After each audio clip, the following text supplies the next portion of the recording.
Today's fab fact, as I've already said, spans the decades of Dad's career with puppets. And it concerns a wardrobe assistant. Oh, right. Zena Ralph. Zena was one of the many creative people hard at work behind the scenes at AP Films, later Century 21, creating the incredibly detailed miniature worlds that we see on screen. Zena was first introduced to the productions through her good friend Christine Glanville, who she met in the 1950s. Lovely, lovely Christine, dearly missed. In an interview with SIG magazine, she remembered visiting the set of Torchy the Battery Boy, and eventually being called in to help with production of the costumes for Fireball XL5, possibly around the time of the filming of Prisoner on the Lost Planet. Not that one. Prisoner on the... sorry. Too early. When the wardrobe mistress Betty Coleman was temporarily taken ill, that's the reason she was brought in. She worked as a floor puppeteer on Stingray, ensuring the puppet's movements were smooth from below, while other puppeteers worked overhead.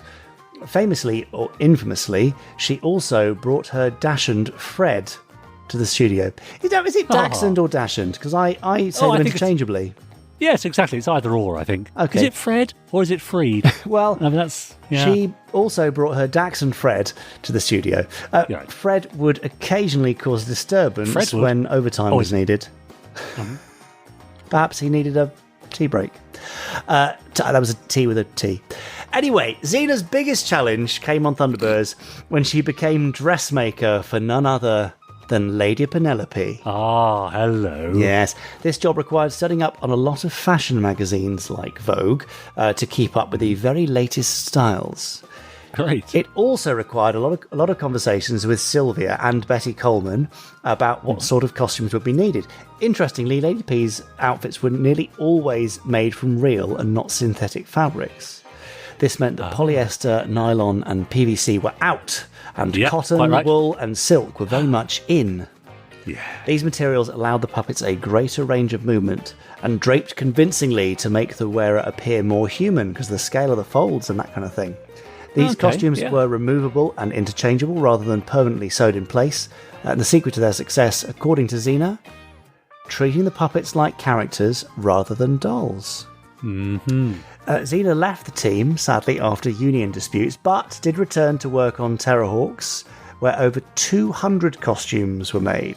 Amazing. She sadly passed away in 2015, but her legacy lives on through her amazing work on screen. So, yes, here's to you, Zena. Now, I'm pretty sure that Zena worked on quite a few commercials and bits and pieces for Dad in the late 80s and early 90s when I was hanging around Shed 11 at Pinewood Studios. Oh, yes. And she did a lot of stuff with Christine there, creating lots of costumes, and they were always doing very fine work, amazing stuff. And actually, I think that, this is a very random fact, I'm pretty sure she made the coat worn by Dom, the Domestos bottle, in a stop-motion ad that Dad did for Domestos, where the bottle was armatured and made by Richard Gregory. And I remember her making the buttons for the coat... Right. And painting on the little holes in the button where they would have been sewed on. Yeah, the finest work. Yeah. And I've still got that coat, and it is beautifully made. I'm almost certain that was Ian that made it. Anyway, there you go. Sort of from the world of Jerry Anderson / bathroom hygiene. Isn't that nice? And as you say, the great thing is their work lives on every time we watch a Jerry Anderson story, episode, series. It's right there, isn't it? It is. All up on screen. In H-D as well. That's right, yeah. That's very nice. There you are. Here's to you, Zena. Thanks for your fine work. And the rest of the team, of course. And nice to have that little fab fact there.